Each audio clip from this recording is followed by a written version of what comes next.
नमस्कार, आपलं स्वागत आहे आयकॉन स्टील प्रस्तुत बिल्ड आयकॉन या उपक्रमामध्ये. आज आम्ही आलो इस्लामपूर सांगली इथं आणि माझ्यासोबत आहेत इंजिनियर विशाल केसरकरजी. नमस्कार. जे गेल्या अनेक वर्षांपासून म्हणजे 2006 पासून खरं तर त्यांनी या फील्डमध्ये कामाला सुरुवात केली आणि मग त्याच्यात काही गव्हर्नमेंट प्रोजेक्ट्स असतील, काही इंडस्ट्रियल प्रोजेक्ट्स असतील, रेसिडेन्शियल प्रोजेक्ट्स अशा वेगवेगळ्या प्लॅटफॉर्मवर ते काम करतायत. त्यांचा आजपर्यंत हा कामाचा प्रवास कसा होता, अनुभव कसे होते या क्षेत्रातले, या सगळ्या संदर्भात आपण बिल्ड आयकॉन या प्लॅटफॉर्मवर त्यांच्याशी गप्पा मारणार आहोत. गप्पांची आपण इथून सुरुवात करूया. ते म्हणजे तुमचा शैक्षणिक प्रवास कसा होता? म्हणजे शाळा कुठली होती? कॉलेज कुठलं होतं? आणि सगळ्यात महत्त्वाचं सिव्हिल इंजिनिअरिंग या फील्डमध्ये येण्यामागची प्रेरणा कोणाची होती? काय सांगाल? सुरुवातीला कसं आहे तसं सद्गुरू आश्रम शाळेत तिथं माझं शिक्षण म्हणजे 10वी पर्यंत झालं. त्यानंतर मी 10वी नंतर डिप्लोमाला कराड गव्हर्नमेंट इथं ॲडमिशन मला मिळालं. आता प्रेरणा म्हटलं तर कसं इस्लामपूरमध्ये जे सेंट्रिंगवाले जास्त काम करणं ते आमच्या गल्लीतील. अच्छा. त्यामुळं आम्हाला कसं लहानपणापासून कामावर जाणं इकडे-तिकडे त्यामुळे थोडंसं त्याबद्दल थोडंसं हे होते. बाबा घरं कशी बांधतात, कोण हं. बांधतं किंवा काय. त्यामुळं त्या तो निर्णय घेतला की बाबा आपण सिव्हिल इंजिनियर व्हायचं व्हायचं असं. आणि त्यावरून त्याच्याप्रमाणे तुम्ही घेतलं. सिव्हिल हो, इंजिनिअर झालात. हो, हो. ओके. मग सिव्हिल इंजिनिअर झाल्यानंतर खरं पुढचा स्ट्रगल महत्त्वाचा असतो. महत्वाचं बरोबर. ते म्हणजे असं असतं की पहिला प्रोजेक्ट कसा मिळणार आणि बरोबर. मग सगळ्यांना एक मनातनं पण प्रेशर असतं की पहिला प्रोजेक्ट आपण वैयक्तिकरित्या कुठला करायचा? कारण आपण काहीतरी प्रॅक्टिस वगैरे केलेली असते. मग कुणाचा मिळणार? कसा मिळणार? तो व्यवस्थित पूर्ण होईल ना? दडपण असतं थोडं. तर मग ती आठवण काय आहे तुमची पहिल्या प्रोजेक्टची? कसं झालं सुरुवात माझी तशी प्रायव्हेट म्हटलं तर शुगर फॅक्टरीमध्येच झाली. हं, तिथं जॉबला होतो मी. हं. त्यानंतर तिथे 1-2 वर्ष मी जॉब केला. जॉब केल्यानंतर स्वतःच काहीतरी चालू करावं म्हणून हे करायला लागलो. त्यानंतर सुरुवातीला मी प्रायव्हेट काम म्हटलं तर शुगर फॅक्टरीचंच केलं सुरुवात. ओके. मग तिथून कसं आपलं काम बघून म्हणजे ज्यांच्याकडे मी काम करत होतो, हं. त्यांच्याकडे कामाची पद्धत म्हणा किंवा आपली अ, कामाबद्दलची हे बघून त्यांनी आम्हाला मी पहिलं काम छोटंसं एक 5,00,000चं मला काम त्यावेळी त्या काळात दिलं. मग बरं. त्यानंतर जे कामावरून नंतर मग आम्हाला काम मिळत गेली पुढे. Very good. हं. शुगर फॅक्टरीमुळे तुमची गोड सुरुवात झाली असं हो, म्हणायला हो, हरकत नाही. हो. त्यामुळे काम एकदम हो. चांगलं सुरुवात झाली. बरं ठीक.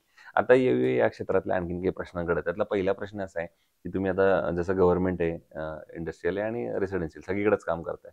पण त्याच्यात एक तुम्ही बघितलं असेल, की या फील्डमध्ये अकुशल कामगार हं. किंवा अनस्किल्ड लेबरचं पर्सेंटेज खूप आहे हो, हो. आणि अशा लोकांबरोबर काम करणं धोकादायक आहे. तर त्यांना कुठली महत्त्वाची जबाबदारी आपण कामात दिली तर. तर मग तुम्ही ती परिस्थिती कशी हाताळता साइटवर? आता कसं काम करताना आता बऱ्यापैकी तुम्ही म्हणता कुशल असतात त्यांना हँडल करणं म्हणजे थोडंसं जरा अवघडच असतं. पण त्यांना त्यासाठी काय करतो रोजच्या रोज साईटवरती व्हिजिट त्यांना जे काय काम करायचं आहे ते व्यवस्थित समजून त्यांना त्याबद्दल म्हणजे येणाऱ्या धोक्याबद्दल त्यांना अगोदरच कल्पना द्यायची आणि त्याबद्दल काम करून घेणं त्यांच्याकडून. बरोबर. दुसरं असं आहे, की आता तुम्ही रेसिडेन्शियलमध्ये पण काम केलं म्हणून हा एक प्रश्न आहे, की रेसिडेन्शियलमध्ये बऱ्याच कस्टमरचं असं म्हणणं असतं, की आमचं बजेट थोडं कमी आहे बरोबर. आणि एवढ्याच बजेटमध्ये बसवून द्या. हो. तर अशा वेळेला बजेट आणि क्वालिटी या दोन्हीचा समतोल तुम्ही कसा साधता? बजेट आणि क्वालिटी म्हटलं तर आता कसं होतंय आता क्वालिटी द्यायची असेल थोडंसं बजेटचं म्हणजे होतंच. त्यासाठी प्रॉपर डिझायनिंग म्हणजे कमी जागेत आपण व्यवस्थित प्लॅन बसवणे. त्यानंतर जे लागतं आता स्टील बऱ्यापैकी मी स्वतः कधी स्टील डिझाइन करत नाही. हं. मी आमचे स्टील डिझाइन एक 2-3 आहेत त्यांच्याकडून स्टील डिझाइन घेतो. त्याप्रमाणे प्रॉपर आपण काम करून घेणं. मग त्यामधून आपण त्यानंतर समजा आता ठराविक गोष्टी म्हणजे फाउंडेशन म्हणा किंवा त्यानंतर बांधकाम ह्याच्यामध्ये आपण काही कॉम्प्रोमाईज करू शकत नाही. त्यानंतर ज्या खर्चिक गोष्टी आहेत त्यानंतरच्या प्लंबिंग म्हणा, टाईल्स म्हणा, फिटिंग बाकीच्या गोष्टी. ह्याच्यामध्ये मालक लोकांना व्यवस्थित समजावून सांगून त्याबद्दल प्रॉपर गाईडन्स करून त्यात काय थोडंसं बजेट कमी वगैरे पुढं मागं होतं. होऊ शकतं. बरं. दुसरं गव्हर्नमेंटचे पण तुम्ही अनेक प्रोजेक्ट केले. ते कशा प्रकारचे, कशा स्वरूपाचे होते? गव्हर्नमेंटचे कसं रोडची कामं केली मी. रोड आणि ब्रिज हं, हं. ह्याची काय आणि वासलेतील स्कूल ह्याची शाळा आपल्या जिल्हा परिषद शाळा, अंगणवाडी अशी कामं केलीत आपण. बरं. आता एक वेगळा प्रश्न आहे, तो म्हणजे तुम्ही इथले मूळचे सांगलीतले आहात, इंजिनिअर आहात, इतके वर्ष हं. काम करताय. तर सांगलीच्या काय म्हणतो ओव्हरऑल विकास किंवा आपल्याला सर्वांगीण विकास जर साधायचा असेल, पुढच्या 10-15 वर्षात पुण्या मुंबईसारखं सांगली जिल्ह्याला जर आपण बघायचं असेल, तर तुम्हाला काय वाटतं इंजिनिअर म्हणून कुठल्या क्षेत्रांवर, कुठल्या सेक्टरवर आता काम करायला पाहिजे खरं तर? तर आपल्याला सांगलीचा एक सर्वांगीण विकास दिसेल. ॲक्चुअली काय झालंय, इस्लामपूरमध्ये बघितलं तुम्हाला रस्ते कुठे मोठे भेटणार नाहीत. हं. त्यामुळे इस्लामपूरचा बऱ्यापैकी विकास थांबलेलाच आहे. आता जे बाहेरचं जे प्लॉटिंग किंवा काही चालू आहे, ज्यावेळी ते प्रॉपर रोड वगैरे व्यवस्थित करून हे करतील, त्यानंतरच ग्रोथ होणार आहे. नाहीतर मग काय असंच राहणार. इस्लामपूर ग्रोथ करायचं असले तर प्रॉपर प्लॅनिंग पाहिजे फक्त याचं, बरोबर. Town planning. तुम्ही म्हटलं जसं टाउन प्लॅनिंग फार महत्वाचं आहे, रस्त्याचं वायडनिंग हा. फार महत्वाचं आहे. हो. तर मग शासनानं आता काय पावलं उचलली पाहिजे असं तुम्हाला वाटतं, जर हे पुढचं टाउन प्लॅनिंग व्यवस्थित करायचं असेल, तर रस्त्याचं वायडनिंग अजून करायचं असेल तर? त्यासाठी आता आता कसे आराखडे बरेच आले. आराखडे म्हणजे बरोबर आले, पण त्याचा प्रॉपर तुम्ही हे केलं पाहिजे, अंमलात आणले पाहिजेत. आराखडे आले गेले, प्रॉपर तुम्ही सगळे केले, पण त्या अंमलात जो पण येत नाही तो पण विकास होणार नाही. बरोबर. दुसरं आतापर्यंत काम केलेल्या प्रोजेक्ट पैकी एखादा आयकॉनिक प्रोजेक्ट सांगू शकाल का, की जो करताना एक तुम्हाला काय म्हणतो आनंद समाधान होतं, वेगळे पण काहीतरी प्रोजेक्ट मध्ये होतं? आता कसं सर, माझं ऍक्च्युली काम करायचं म्हटलं तर माझं काम करायची म्हणजे इंटरेस्ट असतो ते इंडस्ट्रीयलमध्ये. बिल्डिंगची मी करतोयच, तो आहे, पण इंडस्ट्रियल प्रोजेक्ट कसे चॅलेंजिंग असतात.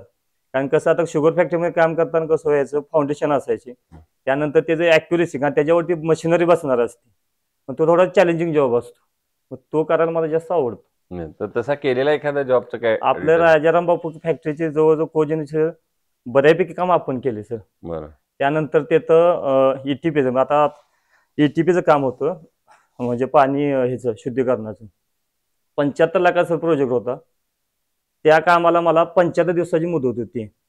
त्या कामाला आपण सर आपला आयकॉन स्टील वापरलेलं आहे. 2020ला ज्यावेळी फर्स्ट तुमचं लॉन्चिंग झालेलं, तेव्हा आपण आयकॉन स्टील वापरलेलं आहे पूर्ण. बरोबर आहे. तर त्या काम मी 66 दिवसाचं संपवलेलं. अच्छा, क्या बात आहे. म्हणजे बिफोर डेडलाईन बिफोर डेडलाईन संपवलेलं आपण. Very good, very good. दुसरं असे कन्स्ट्रक्शन मध्ये जेव्हा स्टील निवडण्याची वेळ येते, तुम्ही आता सांगितलं त्याप्रमाणे तुम्ही आयकॉन निवडलं तेव्हा, तर तुम्ही काय पॅरामीटर किंवा काय गुणवैशिष्ट्य बघता स्टीलची आणि मग ठरवता की हे स्टील आपण वापरलं पाहिजे? आता सर कसं होतंय, बऱ्याच कंपन्या येत आहेत. आता तुमची नवीन आली किंवा अजून बरेच येतात. आता कंपनी म्हटलं तर त्याचं कंपनीचा मागचा म्हणजे आता जे मटेरियल किंवा काय वापरतात किंवा त्याचं आता ज्या रिक्वायरमेंट आहेत, टेक्निकल म्हणा किंवा बाकीच्या म्हणा, त्या तपासून घेऊन आपण करू शकतोय. आता ऍक्च्युली ते काम करताना तोच प्रॉब्लेम झाला. त्यावेळी राजुरी किंवा कालिकाचं नाव होतं आणि आयकॉन आपलं सुरुवातीला नुसतं आलेलं. त्यामुळे आम्ही कारखान्यात ज्यावेळी ते कामाला घेतलं, तेव्हा आम्हाला पहिल्यांदा सिव्हिल इंजिनियर त्याचे सगळे टेक्निकली सगळ्या टेस्ट करायला लावल्या. आम्ही सगळे ते स्टँडर्ड तुमच्या कंपनीतून दिलेलंच, पण आम्ही बाहेरून सुद्धा ते तपासून घेतलं. त्यानंतर काम आम्हाला परमिशन मिळाली. Very good. त्यामुळे आणि आता आयकॉन मध्ये तुम्ही काम करताय, आयकॉन बऱ्याच ठिकाणी वापरताय, तर मग प्रॉडक्ट आणि सर्व्हिस म्हणून तुमचा कसा आहे अनुभव? चांगला, बेस्ट आहे सर. म्हणजे आता पण आपण काय करतो, तुमच्या जे टेक्निकल सपोर्ट आहे बाकी त्यांचा व्यवस्थित आम्हाला सपोर्ट मिळतो. साईटवरती म्हणा किंवा बाकीच्या गोष्टीला म्हणा मिळतो, व्यवस्थित सपोर्ट मिळतो. आणि आता अगदी शेवटचा प्रश्न ते म्हणजे या फील्डमध्ये आता जे नवीन तरुण इंजिनियर्स आहेत ज्यांचं पहिलेच पाऊल आहे, तर त्यांना तुम्ही एक सिनियर म्हणून काय एक सल्ला द्याल या क्षेत्रात येण्यापूर्वी? त्यांना एकच सल्ला, जर प्रायव्हेटमध्ये सर स्वतः आपण काम करायचं असलं तर मार्केटचा अभ्यास करून, म्हणजे काम नाही म्हणून काम मिळू नये, मार्केटचा व्यवस्थित अभ्यास करून त्या पद्धतीने काम करण्यात फायदेशीर राहील. बरोबर. कारण काय झालं, आताच मार्केट तुम्ही बघताय, आता नवीन जेवढे आले, मग कामासाठी तीन रेट तोडून कामं केली आणि बऱ्यापैकी जे नवीन तरुण आहेत आता पैशाच्या ह्याच्यात अडकलेले आहेत. कोणी टक्क्याने पैसे उचलले, काय झाले, असे आमच्या इस्लाममध्ये बरेच आहेत ते आता बाहेर पडले, त्यानंतर कामं घेतलीत आणि प्रॉपर नॉलेज नसल्यामुळे मग त्याचा अभ्यासच नाही, त्याच्यामुळे पूर्ण अडकलेले आहेत. आणि मी सर तुम्ही म्हणता बरोबर आहे, मी वयाच्या 18-19 वर्षापासून या क्षेत्रात आहे. जसं माझं कॉलेज झालं 20व्या वर्षी, तेव्हापासून मी या क्षेत्रात आहे. ओके. म्हणजे काम करता तुम्ही एवढे वर्ष? बापरे, व्हेरी गुड. सो हे होते इंजिनियर विशाल केसरकरजी आणि त्यांनी सांगितलं त्याप्रमाणे जे नवीन तरुण इंजिनियर्स येतात त्यांच्यासाठी की तुम्ही कधी रेट असा कमी करू नका. त्याच्यातनं तुम्ही स्वतःचा पण रेट कमी करता, स्वतःच्या बुद्धिमत्तेचा रेट कमी करता, मटेरियलचा रेट कमी करता आणि त्या दर्जाचा पण रेट कमी करता ज्याचा तुम्ही काम करणार आहे. आणि जर त्याची वास्तू जर चांगली गेली नाही तर त्या वास्तूला तडे जाण्याची शक्यता आहे, तुमच्या विश्वासाला समाधान कोणाचंच नाही हो, म्हणजे तुमचं पण नाही, कोणाचं कस्टमरचं पण नाही. त्यामुळे अशी कामं करू नका. पुन्हा एकदा आपले मनापासून आभार आणि भविष्यात सुद्धा अशाच आयकॉनिक प्रोजेक्टची निर्मिती तुमच्या हातून घडावी याच आयकॉन स्टील तर्फे मनपूर्वक शुभेच्छा.